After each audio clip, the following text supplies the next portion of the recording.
우리 모두는 죄인입니다. 우리가 죄인이니까 죄 짓는 게 당연하죠.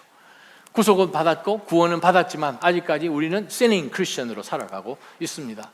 그리스도 앞에서 온전히 우리가 구속될 그 날을 우리가 지금도 소망하고 기다리면서 우리는 살아갑니다. 그렇지만 때로는 우리가 실수합니다. 넘어집니다. 또 가끔은 큰 일도 벌어지기도 합니다. 그래서 우리가 깜짝 놀라죠. 근데 우리가 진짜 놀라는 것은 뭐냐 하면 큰 잘못이 벌어졌는데 그 잘못에 대해서 우리가 보이는 반응 때문에 우리는 더 놀랍니다. 목회를 해보면 또 우리 선배 목회자들 그런 이야기들 쭉 들어보면 또 어떤 상황 가운데서 사건이 크게 벌어졌어요. 잘못을 누가 했어요. 그런 경우에 대개의 경우는 이분이 교회 앞에서나 잘못한 사람에게나 혹은 목회자에게 와서 그러한 이야기들을 나누고 또 용서를 구하고 그런 어려운 가운데 있는 상황 속에서 모든 것들이 회복되기 위해서 절차를 밟게 되지요. 너무너무 제가 잘못했습니다. 내가 왜 그랬는지 모르겠어요. 정신이 나갔어요. 하고 이제 우리가 얘기를 하겠죠. 정말 부끄럽습니다. 그렇게 고백하는 분은 회복될 가능성이 너무나 많은 분이죠. 또 어떤 분은 잘못을 했어요. 어떤 잘못을 했는데 제가 그렇게 했습니다. 근데 제가 뭘 잘못했는지 잘 모르겠는데요. 그게 이렇게 잘못인가요? 라고 이제 하게 되면 당황하죠. 또 그런 피해를 입은 사람은 더 당황합니다. 아니 자기가 그것을 다 해놓고 자기가 그거 한 것이 잘못이 아닌 것처럼 이렇게 생각을 하고 있다는 거죠. 그러면 되게 우리는 당황합니다. 그런 경험 아마 여러분 있으시죠? 또 어떤 경우는 어떻습니까? 어떤 잘못을 했어요. 근데 그분이 이렇게 이야기합니다. 한 번도 아니고 두 번도 아니고 여러 번 했는데 내가 했어요. 얼마나 자랑스럽습니까? 내가 했어요. 그런 거예요. 그렇게 되면 이건 어떻게 반응을 보여야 될지 참 황망합니다. 그렇죠. 우리 삶 가운데서 크고 작은 사건 가운데 다양한 반응을 보임으로 인해서 우리가 더 놀라는데 오늘 본문, 저와 여러분이 받은 이 본문이 바로 그 사건입니다. 엄청난 사건이 고린도 교회에 일어났어요. 일어났는데 그 사건 정말 어떤 이런 일이 일어났는가?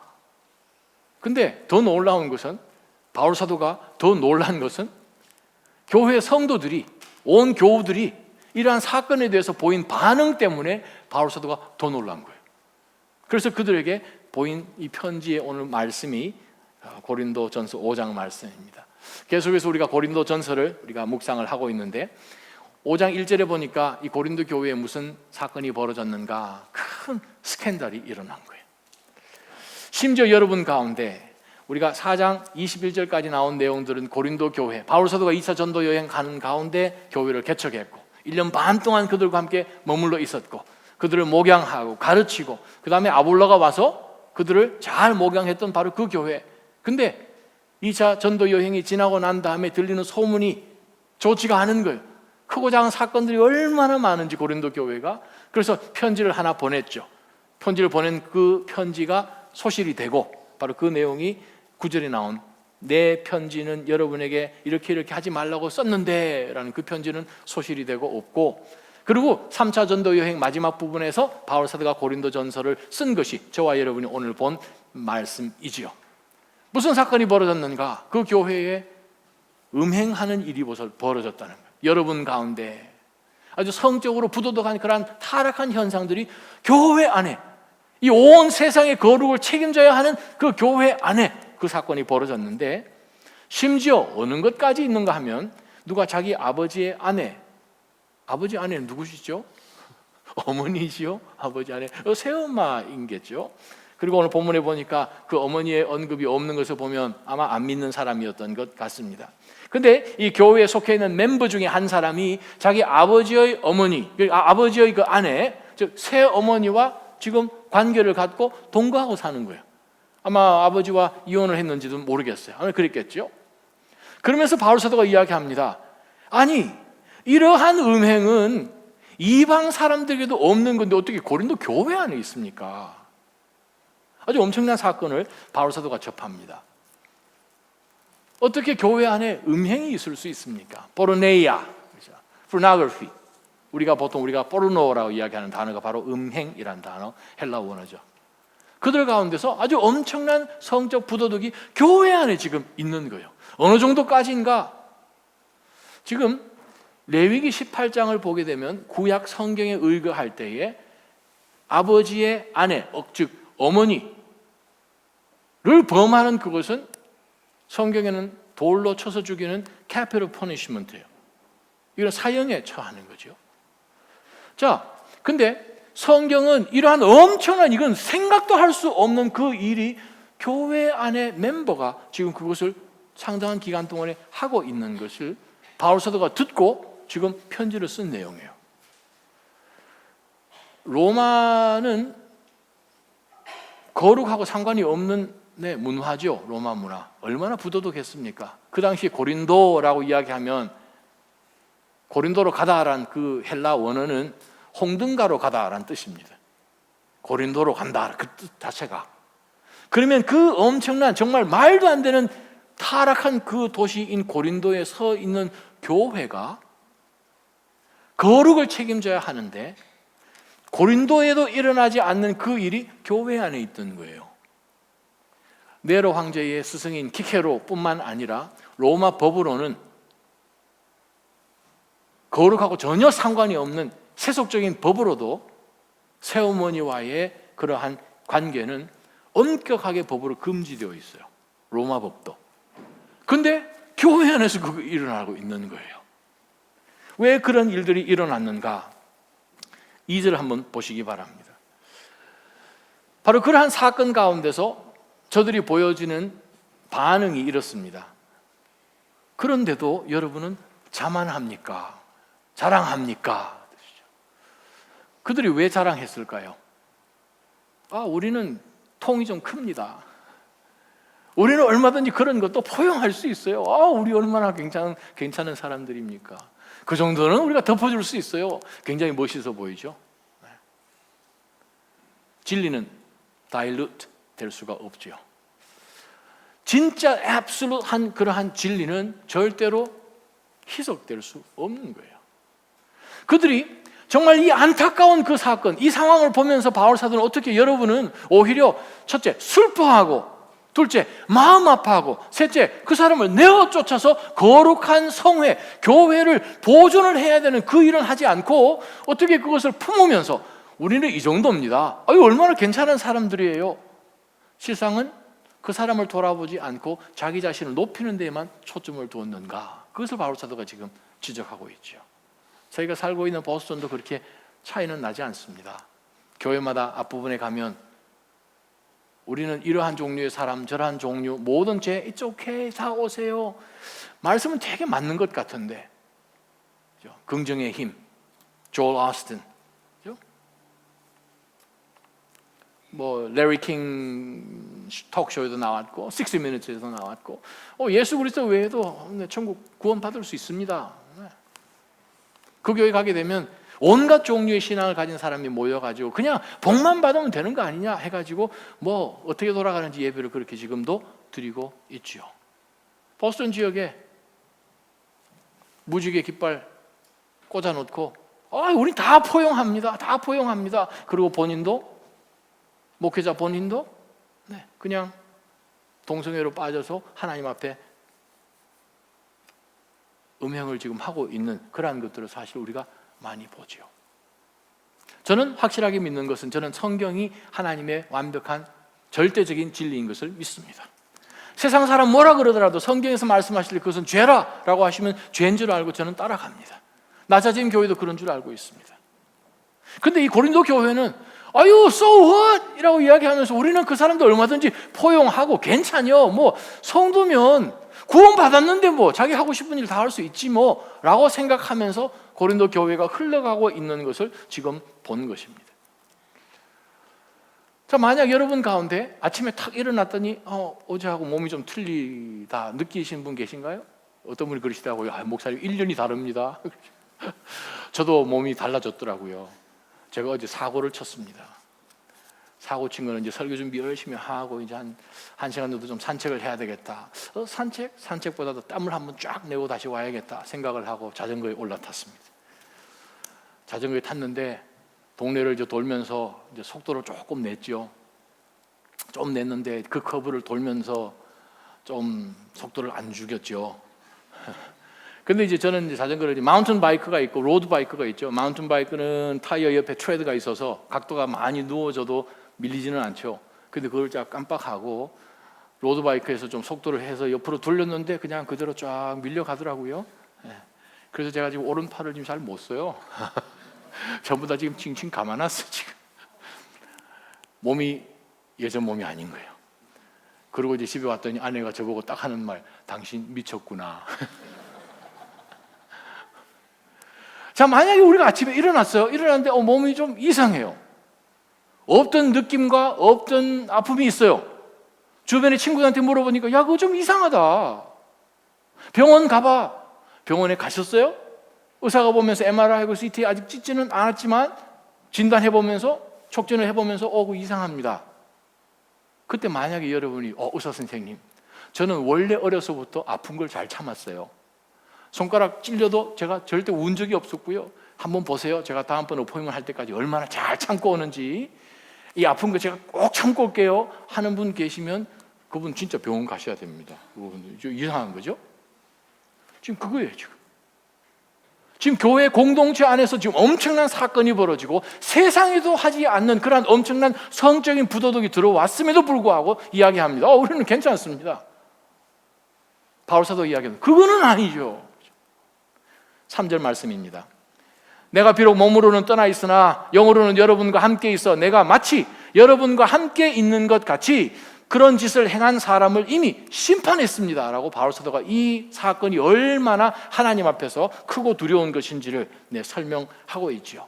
내가 지금 여러분에게 편지를 쓰지만 영은 여러분과 함께 있어서 이미 그렇게 한 것은 하나님 앞에서 엄청난 범죄인 것을 제가 이미 심판해버렸습니다 라고 말하면서 4절부터 13절까지 교회 가운데, 하나님의 모든 교회 가운데 크고 작은 일들, 특별히 성적인 그러한 부도덕이나 다른 크고 작은 사건 가운데서 교회가 어떻게 이 문제들을 처리하고 치리하고 나가야 하는지를 오늘 말씀을 통해서 보겠습니다. 4절 한번 보겠습니다. 4절부터 6절 3만절까지 여러분이 우리 주 예수 그리스도의 이름으로 모일 때 내 영이 우리 주 예수의 능력과 더불어 여러분과 함께 있습니다. 그런 사람을 사탄에게 넘겨주십시오. 이는 그 육신은 멸망하더라도 그 영은 주의 날에 구원을 얻게 하기 위함입니다. 근데 여러분이 자랑하는 것은 옳지 않습니다 까지요. 먼저 우리가 붙들 영적 교훈이 하나 있어요. 자, 이 상황 가운데서 바울 사도가 고린도 교회로 하여금 또한 오늘날 이 세상 가운데 있는 모든 교회로 하여금 따라가야 할 하나님의 변함없는 영원한 authoritative 하나님의 원칙은 무엇인가 하면 예수 그리스도의 이름의 권세로 고쳐라는 거예요. 모든 하나님의 성경은 교훈과 책망과 바르게 함과 의로 교육하게 유익한 말씀이에요. 좋은 이야기만 들을 수 없어요. 의사 선생님이 우리에게 좋은 얘기만 하면 그건 의사가 아니죠. 나쁠 때 몸이 아파서 지금 나쁜 거예요. 나쁜 게 있어요. 그러면 수술해서 도려내야 됩니다. 수술실 들어갔을 때에 우리가 아유 의사 선생님 어떻게 이렇게 사랑이 없습니까? 어떻게 그 사람 몸에 칼을 대고 그냥 피를 흘리게 하고 그냥 그렇게 합니까? 라고 이야기하는 사람은 없어요. 동일합니다. 우리가 영적인 삶 가운데서 크고 작은 범죄 가운데 하나님의 은혜가 우리 가운데 들어오지 못하고 교회 가운데 거룩을 지켜야 함에도 불구하고 교회가 그것을 지키지 못한 그것. 자, 바울이 뭐라고 이야기합니까? 여러분이 우리 주 예수의 이름으로 모일 때 언제 모이시나요? 예배 드릴 때 모이죠. 그죠? 모일 때 특별히 마태복음 18장에 보게 되면 두세 사람이 내 이름으로 모일 때, 그죠? 우리가 보통 기도할 때 사용하는 말씀이죠. 두세 사람이 내 이름으로 모일 때 내가 너희와 함께 있다 라고 이야기하면서 우리가 기도합니다. 근데 사실 마태복음 18장은 기도의 본문도 아니고 예배의 본문도 아니에요. 한 사람이 범죄해서 실족을 했을 때 그 사람을 한 사람이 가서 권면하고 두 사람이 가서 권면하고 여러 사람이 권면하고 그럼에도 불구하고 그 사람이 계속 no 하면서 받아들이지 않으면 교회 앞으로 세워서 그 사람으로 하여금 교회 앞에 저 잘못했습니다 돌이키도록 하는 컨텍스트가 마태복음 18장입니다. 두세 사람이 내 이름으로 가서 권면하라는 거죠. 바울 사도가 한 얘기가 사실이 그 말씀입니다. 여러분이 우리 주 예수의 이름으로 모일 때 내 영이 성령이죠. 그리스도 안에서 있는 바울 사도의 영이나 또 우리 주 예수의 능력과 더불어서 여러분과 함께 있어서 이것은 하나님이 원하시는 것입니다 라고 바울 사도가 이야기합니다. 저와 여러분 신앙생활 해 나가는 가운데서 우리가 어떤 큰일이 있을 때 교회에 바이러스가 있습니다. 교회의 헌법이 있고 또한 전통적으로 내려온 교회 법이 있고 혹은 이 교회에 하나님이 세우신 그런 리더들이 책임을 지고 여러분들이 가지고 있는 경험과 이성과 그 모든 것들을 종합하여서 이 모든 사건을 해결해 주십시오가 아니라 바울이 이야기하는 것은 무엇입니까? 예수님의 이름의 권세로 나가라는 거죠. 왜냐하면 바로 그분이 심판하시는 분이시고 그분이 우리의 참 진리이시기 때문에 그렇습니다. 예수님의 이름으로 가는 거예요. 다른 거로 갈 수 없습니다. 그건 왜 그렇습니까? 모든 권면의 목적은 무엇이며 이 사람을 회복시키는 거예요. 근데 내가 우리 인간의 지혜로 가게 되면 그 사람을 회복시킬 수가 없습니다. 주님의 능력으로, 주님의 이름의 권세로 가서 그 사람을 회복시키기 위해서 바울 사도가 예수의 이름으로 모일 때 내 영이 우리 주 예수의 능력과 더불어 여러분과 함께 있습니다 라고 표현을 하는 거예요.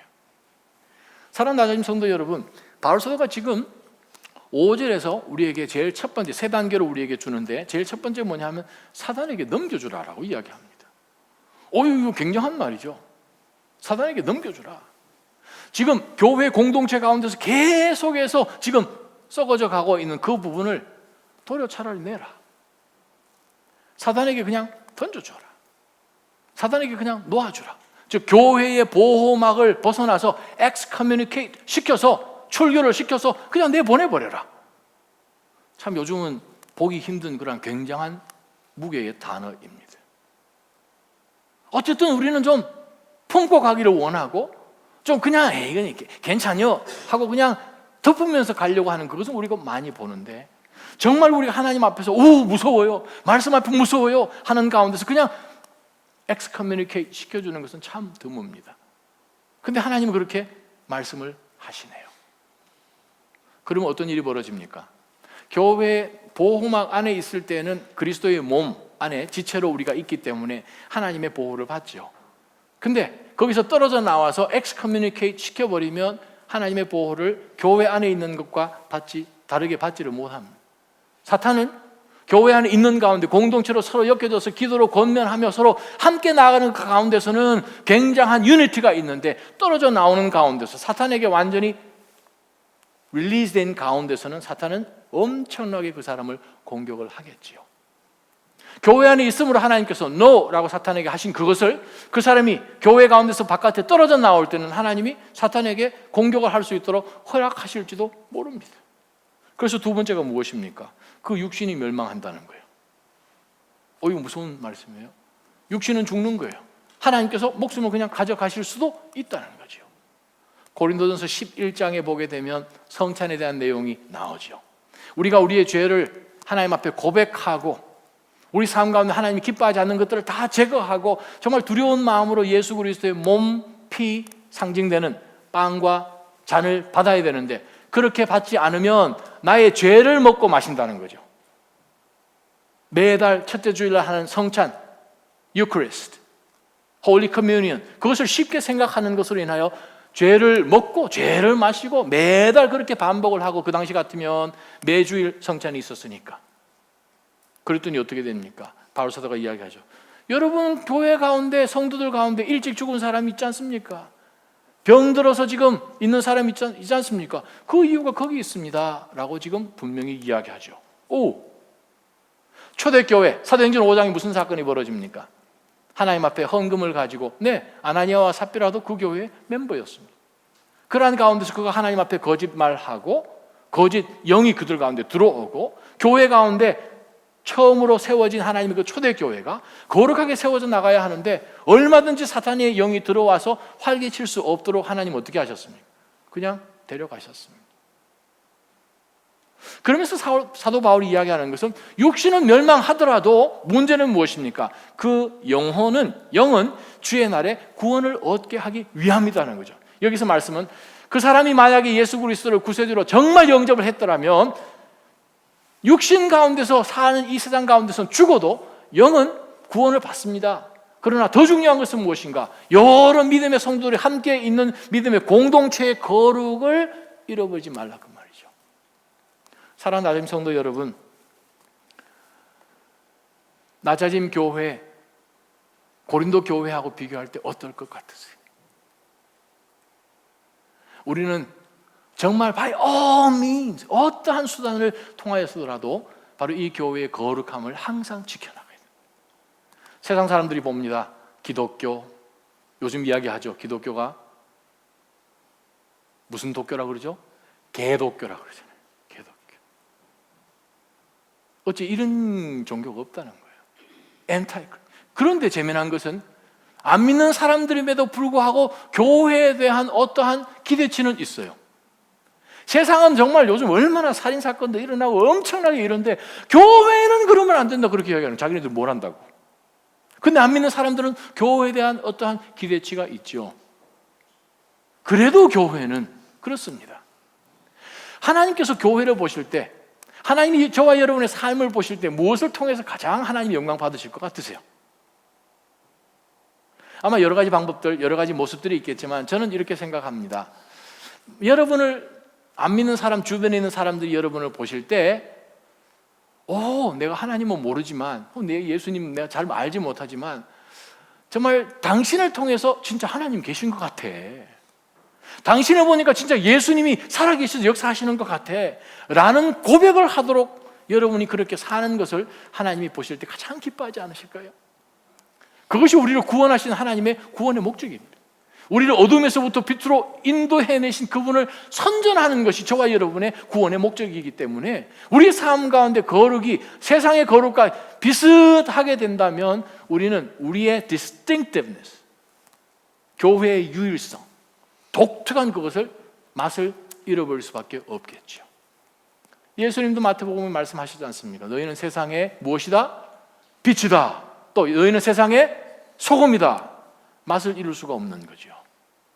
우리가 들어감으로써 우리의 존재가, 우리 속에 계신 살아계신 하나님, 우리는 죽고 없으니까, 십자가에 우리는 매달렸으니까 내 안에 사는 것이 예수 그리스도이기 때문에 우리가 하는 모든 것 가운데 예수 그리스도가 드러나도록 하는 것, 그것이 주변 사람들이 보여지는 바로 그 신앙이 진짜 신앙입니다. 옆에 분 한번 보시기 바랍니다. 잘 살고 계시죠? 한번 여쭤보세요. 그렇게 잘 살고 계시죠? 잘 살고 계시죠? 그렇게 사는 거예요. 다른 것 없어요. 어때요, 여러분? 오늘 본문을 생각하면서 바울 사도가 이 고린도 교회에게 그 사람을 사탄에게 내어주라, 그냥 넘겨버려라. 이 사람 어떻게 된 것 같으세요? 돌아왔을까요? 아니면 그냥 가서 그냥 가셨을까요? 하나님의 말씀 한번 찾아볼까요? 혹시 성경책 가지고 계시면 고린도후서 2장 한번 찾아보세요.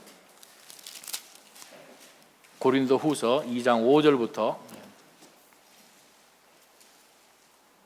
말씀을 보게 되면 8절까지 보게 되면, 만일 누가 근심하게 했다면 그는 나를 근심하게 한 것이 아니라 일부 사람들을 근심하게 한 것입니다. 너무 심한 말을 하지 않으려고 일부 사람들이라고 했지만 사실은 여러분 모두를 근심하게 한 것이지요. 그러한 사람에게 여러분은 이미 충분한 벌을 내렸습니다. 7절을 보십시오. 그러니 여러분은 그가 더 큰 근심에 잠기지 않도록 오히려 그를 용서하고 위로하십시오. 그래서 성경학자들이 7절 말씀을 보면서 그 사람이 돌아왔구나, 회개하고 하나님 앞에 돌아온 거예요.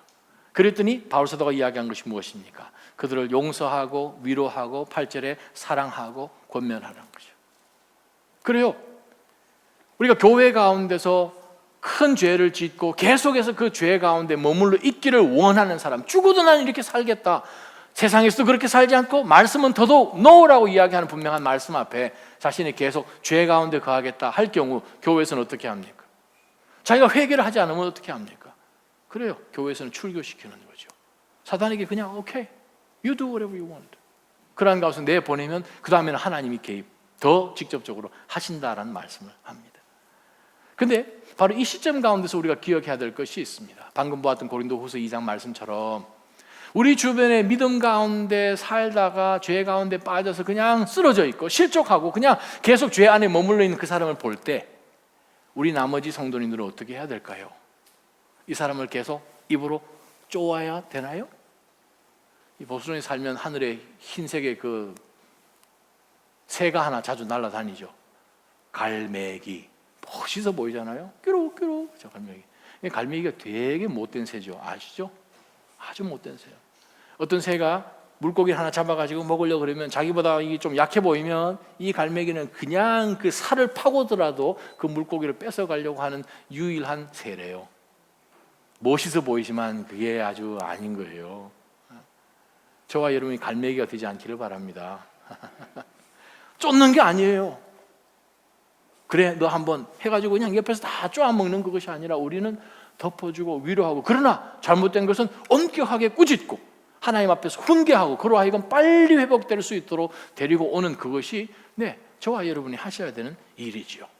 첫 번째 무엇입니까? 예수의 이름으로, 예수의 권세로 고쳐라 라는 거예요. 두 번째는 무엇입니까? 6절 하반절부터 8절까지 나오는데 두 번째 단계가 있습니다. 여러분은 적은 누룩이 온 덩이를 부풀게 하는 것을 알지 못합니까? 여러분은 새 반죽 덩이가 되기 위해 묵은 누룩을 제거해 버리십시오. 우리의 유월절 양이신 그리스도께서 희생되심으로 우리가 누룩 없는 반죽이 됐기 때문입니다. 그러므로 묵은 누룩 곧 악하고 해로운 누룩이 든 빵으로 절기를 지키지 말고 오직 순결함과 진실함 곧 누룩 없는 빵으로 지킵시다 라고 바울 사도가 이야기합니다. 갑자기 지금 누룩 이야기를 합니다. 누룩이 뭐죠?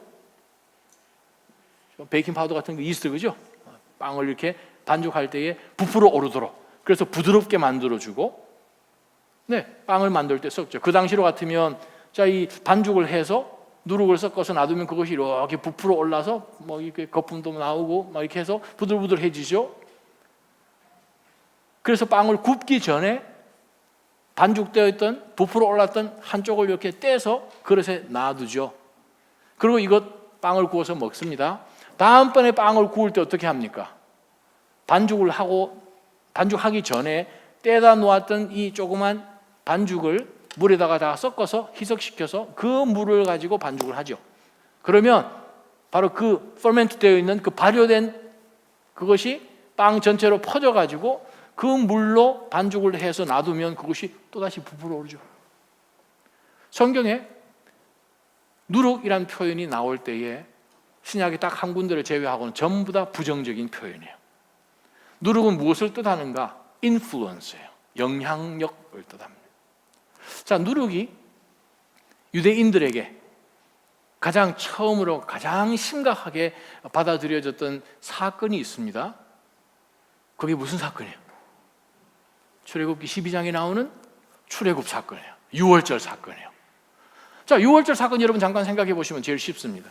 자, 이스라엘 백성들이 400년 동안 종살이 하다가 모세를 통해서 하나님께서 이스라엘 백성들을 구출해 내시는 그 마지막 날 밤이었어요.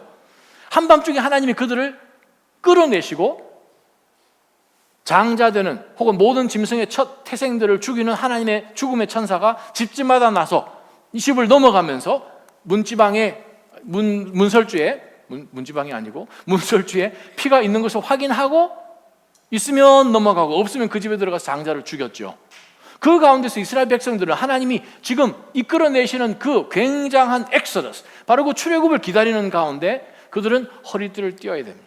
신발을 신어야 합니다. 지팡이를 잡아야 됩니다. 지금 바로 나가야 되니까. 그러면서 하나님이 누룩 없는 빵을 먹으라고 하셨어요. 왜 누룩 없는 빵을 먹어야 되는가? 누룩 있는 빵을 먹으면 좀 더 좋을 텐데. 여러분 이스라엘 유대인들 먹는 맛자 드셔보셨어요? 맛자? 별로 맛없어요, 그죠? 이스트가 전혀 없으니까 아주 딱딱하죠.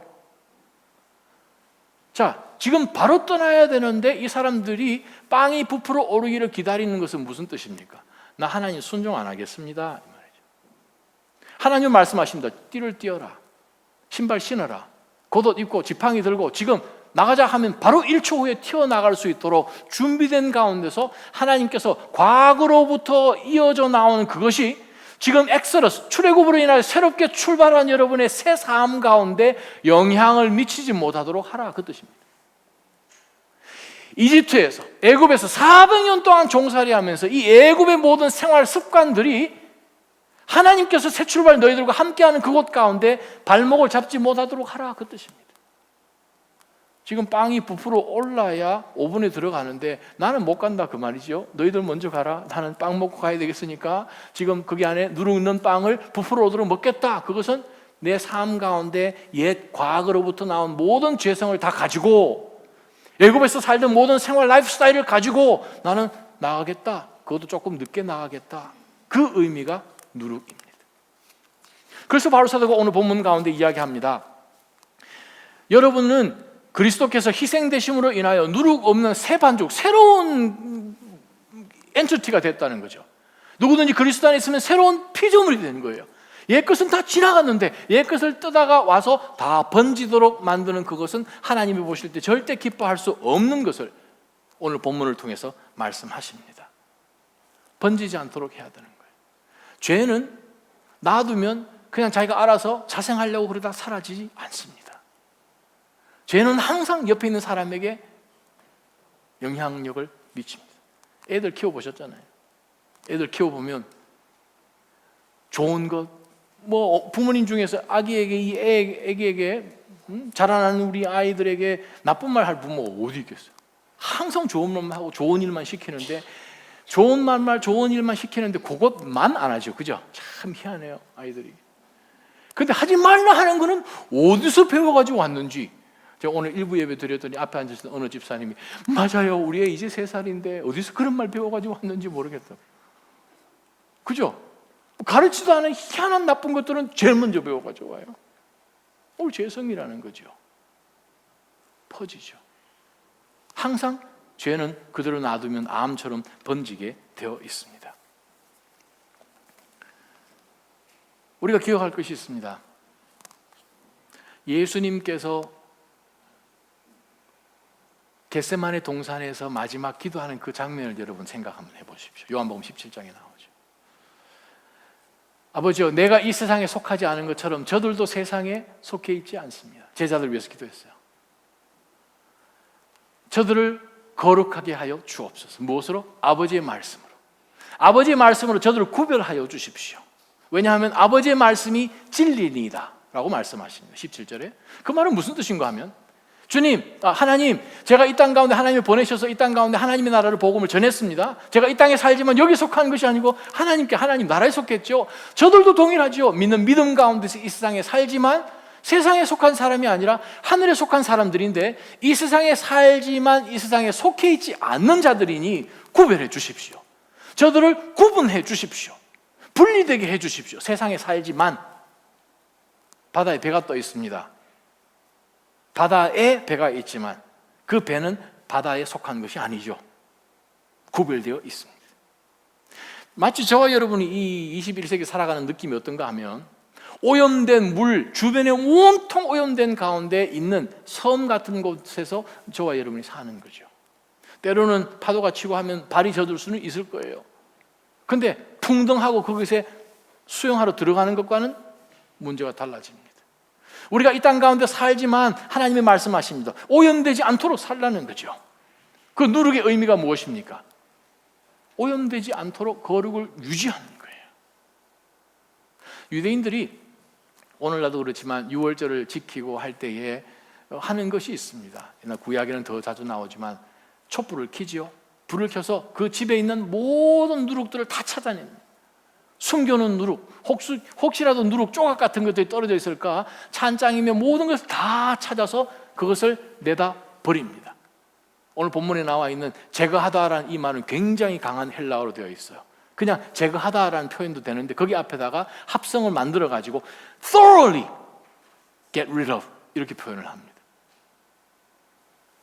저와 여러분이 내가 거룩하니 너도 거룩하다라는 그 말씀처럼 우리 삶 가운데 하나님 앞에 나올 때 얼마만큼 내 삶 가운데 거룩에 대해서 여러분이 철저하게 생각하고 계십니까? 바울이 오늘 이야기합니다. 여러분, 절기를 지키고 하나님과의 교제를 나누는 가운데서 그냥 이것이 아니라 순결함, 진실함, 누룩 없는 빵, 즉 거룩한 것으로 주님과 교제를 해야 되지 않습니까? 예배가 거룩한 것으로 채워져야 되지 않겠습니까? 하나님이 거하시는 거룩한 전이 내 삶과 특별히 내 이 육신, 몸 가운데 거룩이 있어야 되지 않겠습니까?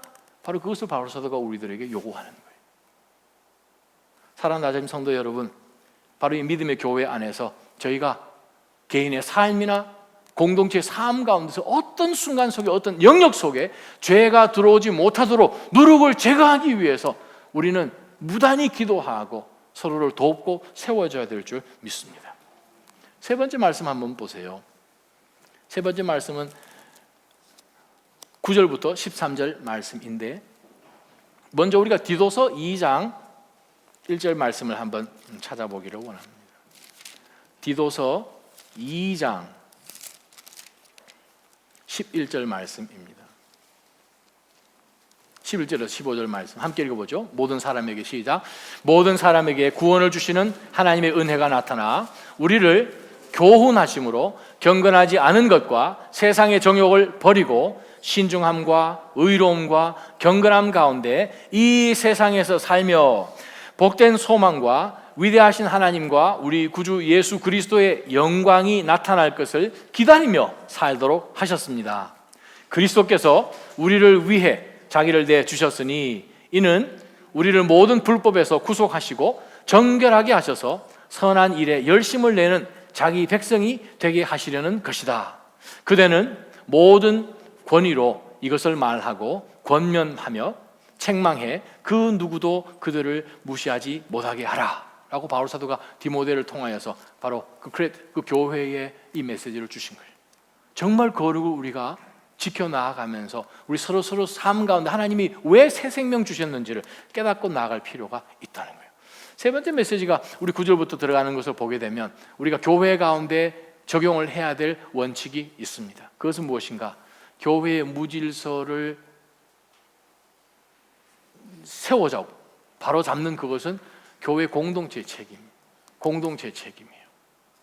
한두 사람의 책임이 아니라 전체 교회의 책임이에요. 자, 9절 한번 봅시다. 나는 내 편지에 여러분에게 음행하는 사람들과 어울리지 말라고 썼습니다. 고린도전서 이전에 썼던 그 성경책이요. 이 말은 이 세상에 음행하는 사람들이나 탐욕하는 사람들, 약탈하는 사람들이나 우상 숭배하는 사람들과 전혀 어울리지 말라는 뜻이 아닙니다. 만일 그렇게 하려면 여러분은 이 세상 밖으로 나가야 할 것입니다. 지구를 떠나라 그 말이죠. 이거. 우리 이렇게 살 수 없어요. 우리가 이 세상 사는 한에 있어서는 구별될 수 없습니다. 목사님, 저는 거룩을 너무너무나 중요하게 생각하기 때문에 스타벅스 커피 한 잔을 마시려 해도 저는 들어가서 묻습니다. 그 매니저가 크리스찬인지 묻습니다. 서빙하는 그 사람이 크리스찬인지 묻습니다. 그래서 그 사람이 크리스찬이 아니다 그러면 저는 다른 스타벅스로 찾아갑니다. 주님 오실 때까지 찾아야 됩니다. 없어요, 그런 데는. 우리가 이 세상 살아가는 가운데서 맨하탄에서 사역하면서 우리가 유대 회당에서 예배를 드렸으니까 그 회당 안으로 들어오려면 커피도 코셔 있는 커피점에서 던킨도넛에서 사서 코셔 K 도장이 찍혀야지 그 성전 안으로 가지고 들어올 수가 있습니다. 바깥에서 아무리 사가지고 와도 문 앞에 다 놓고 들어가야 되는 거예요. 코셔 하나 찾는 것도 그 정도인데 거룩을 찾아올 때에 음행하는 사람, 탐욕, 약탈, 우상 숭배 이러한 사람들과 전혀 어울리지 말라는 뜻이 아니라 라고 바울사도가 이야기하면서 11절이 초점입니다. 지금 내가 여러분에게 어울리지 말라고 쓴 것은 만일 그 다음 말씀입니다. 소위, so called란 말이 여기 지금 빠져 있어요. 원어에는 나와 있는데 만일 소위 형제라 불리는 어떤 사람이, 즉 교회의 멤버로 들어와 있는 형제와 자매라고 하는 사람이 음행하는 사람이거나 탐욕하는 사람이거나 우상 숭배하는 사람이거나 중상모략하는 사람이거나 술꾼이거나 약탈하는 사람이면 그런 사람과는 함께 뭐 하지도 말라고요? 먹지도 말라고요. 그럼 마셔도 되네요? 커피는 되네요? 노. 그게 아니란 말씀이죠. 네. 다이어디스 전체 다 커버하는 거죠. 굉장한 말씀이에요. 여러분, 이 말씀 성경에 있는 줄 아셨습니까? 그런 사람들하고 먹지도 말고 마시지도 하고 어떤 어소시에이션도 하지 말라라고 성경은 분명히 이야기합니다. 멀리 하라는 거예요. 왜냐하면 이 사람을 통하여서 당신이 거룩한 영향력을 받는 것이 아니라 온 교회가, 교회에 속해 있는 모든 믿음의 성도들의 삶이 흔들리기 때문에 사탄에게 어떠한 빌미도 주지 말라라는 그 뜻입니다. 그럼 이 상황 가운데 어떻게 될 것인가? 이 사람 먹지도 말고 이 사람은 다 내어버리고 그동안에 어떤 일이 벌어집니까? 그동안의 교회의 리더십들이 이 사람을 찾아가야죠. 권면해야 되죠. 훈계해야 되죠. 말씀으로 아주 눈물이 쏙 나오도록 뉘우치도록 해줘야 되죠. 마태복음 18장에 나와 있는 말씀처럼. 교회가 혼란에 빠지는 이유는 말씀에서 벗어나서 우리 인간의 지혜가 들어가기 때문에 혼란이 있습니다. 고린도 교회가 혼란에 빠진 이유가 무엇입니까? 말씀은 분명히 세워져 있음에도 불구하고 자신들을 자랑하고 자만에 빠지고 자신의 철학적인 사고나 하고 싶은 대로 다 하게 놔두세요, 자유하지 않습니까? 하는 가운데서 방종에 빠지는 것을 보면 낮아짐 교회도 우리가 정말 영적으로 깨어있지 않으면 얼마든지 우리는 옆으로 흘러갈 수 있는 표류하는 시대 가운데 우리가 삽니다. 서울에서 제가 목회하는 가운데 가끔 이제 택시를 타니까 택시 기사분들이 있으시잖아요. 어떤 분은 크리스찬이에요. 벌써 타면 벌써 이분은 벌써 예배 드리고 있는 거예요. 그냥 기독교 방송 듣고 찬양하고 그냥 얼굴 모습이 환하죠. 근데 어떤 분은 타면 잡아먹으려고 하는 분도 계세요. 험상궂어요. 막 괜히 탔다 싶기도 하고. 근데 어떤 택시 이제 타면 이제 하나님 마음 주시면 또 이제 전도를 하잖아요. 그래서 여러분도 전도하긴 했지만 어떤 분께 제가 서빙구로 갑시다 해가지고 가면서 예수님 믿으세요. 갑자기 브레이크를 확 밟으면서 화를 막 내는 거예요. 내가 무슨 얘기를 했는데, 아이고 예수님 믿으십시오 그렇게 했는데 막 화를 내는 거예요. 제가 더 이상 이 대화가 안 되죠. 그래서 그냥 가만히 있는데 이분이 조금 이제 미안했는지 제가 교회 안 가는 이유가 있습니다. 저는 벌써 눈치챘죠. 상처받았구나. 상처받았구나. 그러면서 이분이 하는 얘기를 제가 들었는데 그게 뭐냐 하면 제가요 이 택시 운전 지금 하고 있지만 이거 아니고 비즈니스 했던 사람이에요. 잘 나가던 비즈니스 했던 사람이에요. 동역을 했어요. 동업자가 있었어요. 그런데 하루아침에 동업자가 한밤중에 모든 거 다 가지고 튄 거예요. 홍콩으로 튀어버렸어요. 근데 그 사람이 장로예요. 그때 이후로 이 사람은 이 개독교 그러면서 장로? 하여간 이 마음이 그냥 울분이 이제 그때 제가 한마디도 못하고 그냥 듣기만 하고 그냥 내렸어요. 무슨 뜻입니까? 교회가 절대로 잃어버릴 수 없는, 잃어서도 안 되는 거룩한 divine distinctiveness. 바로 이 교회로서 하나님의 거룩, 그것을 잃어버리면 세상에서도 쓸모가 없어요. 교회를 향한 하나님의 계획과 저와 여러분의 삶을 통해서 하나님 하실 그것이 있다는 거죠. 그것은 무엇인가? 저와 여러분을 통해서 그들이 생전 경험해 보지도 못한, 그러나 기독교인들이 이야기하는 말씀 가운데 있다고 하는 바로 그 예수 그리스도의 모습을, 작은 예수 그리스도로 우리가 살아갈 때에 그것을 보는 것이 그게 능력입니다. 그게 경건의 능력입니다. 그렇게 살지 않고 삶 가운데 종교 행위로 하는 한에 있어서는 어떠한 영적인 능력도 나타나지 않는 거죠. 자, 제가 여러분의 이런 질문을 한번 드려볼게요. 교회가 어떤 교회면 이 교회 진짜다, 이 교회 진짜 뭔가 있는 것 같다라고 생각할 만한 그러한 교회는 어떤 교회일까요? 성도가 일단 많이 모이면 됩니까? 자기 건물 있으면 되나요? 아니면 성령의 은사들이 그냥 엄청 많이 있으면 되나요? 성도인들마다 모든 지혜와 지식이 넘쳐나서 그들이 하는 모든 사역 가운데 혹은 직장이나 회사나 이런 곳 가운데서 정말 존경받고 이런 그러한 교회이면 되나요? 목회를 잘해서 하여간 목회도 아주 성공적으로 그렇게 되면 그 교회는 좋은 교회인가요? 제가 고린도전서 1장 5절에서 7절 말씀을 제가 여러분에게 읽어드립니다. 요약하면 이렇습니다. 여러분에게는 그리스도 안에서 모든 일, 모든 말, 모든 지식, 모든 증거, 모든 은사에 있어서도 부족함이 없구나. 고린도 교회 다 가지고 있었어요. 모든 말, 모든 일, 모든 지식, 모든 은사, 복이란 복은 모든 거 다 가지고 있었어요. 근데 거기 안에 엄청난 죄도 있었다는 거죠. 교회가 교회로서의 역할을 감당할 수 있는 그것은 하나님의 거룩을 놓치지 않는 거예요. 개개인의 삶 가운데 하나님의 그 holiness, 그거를 놓치지 않는 거예요. 사랑하는 낮아진 성도 여러분, 저희가 이 교회가 세워지고 여러분이 모든 부서 가운데서 열심히 잘 섬겨주고 계십니다. 이 교회가 더 하나님이 기뻐하시는 교회로 되기 위해서 여러 믿음의 성도들이 깨어서 기도하고 불침번도 서고 밤에 낮에는 보초도 서고 모든 사역 가운데서 그렇게 잘하면 최고죠. 그러려면 멤버들이 많이 들어오셔야 됩니다. 결론은 섬길 수 있는 사람들이 많이 있어야 되는 거죠. 12절, 교회 밖에 있는 사람들을 판단하는 것이 나와 무슨 상관이 있느냐? 이 세상에 사는 사람들. 왜냐하면 하나님이 그 사람들을 판단하지 않습니까? 여러분이 판단해야 될 사람은 교회 안에 있는 사람들이 아닙니까? 교회 안, 교회 밖이란 뜻이 무슨 뜻입니까? 멤버십이란 뜻이에요. 아니, 이 교회의 멤버가 아닌데 나가라. 내가 이 교회에 속해 있나? 나는 들어오고 싶어서 왔고 나 언제든지 나갈 수 있다. 어떤 바운더리가 없는 거죠. 교회는 멤버십이 있는 거예요. 초대 교회부터 멤버십이 있었어요. 혹시 이 가운데 아직 멤버 안 하신 분들은 하나님이 오늘 말씀하신다 생각하고 빨리 멤버 하세요. 네. 신약이 가르치는 말씀이에요. 멤버십으로 들어와야 돼요. 교회 밖에 있는 사람 상관없어요. 교회 안으로 들어오셔야 됩니다. 13절, 밖에 있는 사람들은 하나님께서 판단하십니다. 문제는 무엇입니까? 그 악한 사람을 여러분 가운데 내쫓으십시오. 이 말씀을 다시 한번 들여다보면서 우리 삶 가운데 한번 적용을 해봅시다.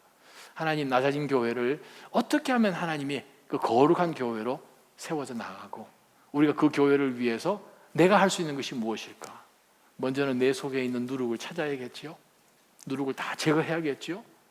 내가 제거해야 되는 그 부분 빨리 제거하고 주변을 돌아보면서 연약해서 아직 자신이 지금 누룩되어 있는 거 모르고 있는 사람들 빨리 가서 일으켜 세워줘야 깨워줘야 되죠. 그러한 가운데서 믿음의 성도가 하나가 되어 나아가면 그리스도 예수와의 온전한 교제, 누룩 없는 빵, 순결함과 진실함으로 그 교회를 지켜나갑니다. 그러면 영혼을 살릴 수 있습니다. 아멘. 그러면 영혼을 살릴 수 있어요. 영혼을 살리는 저와 여러분 되시기를 주님의 이름으로 축원합니다. 한번 기도하며 하나님 앞에 나가십시다. 거룩하신 하나님 아버지, 오늘 고린도전서 5장 말씀을 통하여서 고린도 교회에 일어난 그 사건, 이 온 세상 가운데 언제든지 일어날 수 있는 그 사건, 하나님이여, 한국교회 4주 전에 일어난 그 사건을 저희가 기억합니다. 청소년 사역 가장 대표적으로 하는 그 사역 총책임자 교역자가 쓰러졌습니다. 하나님, 동일한 문제로 쓰러졌습니다. 얼마나 많은 영혼들이 주님 실족하고, 하나님, 저희가 다시 한번 회개하며 엎드립니다. 주의 교회 거룩하게 구별하여 주옵소서. 이 교회에 속해 있는 모든 믿음의 권속들의 삶 가운데 거룩을 절대 놓치지 않고 믿는 믿음 가운데 주님이 기뻐하시는 교회로, 생명을 살리는 교회로 더 만들어져 나아갈 수 있도록 저희를 사용하여 주옵소서. 예수님의 이름으로 감사하며 기도하옵나이다. 아멘. 이 시간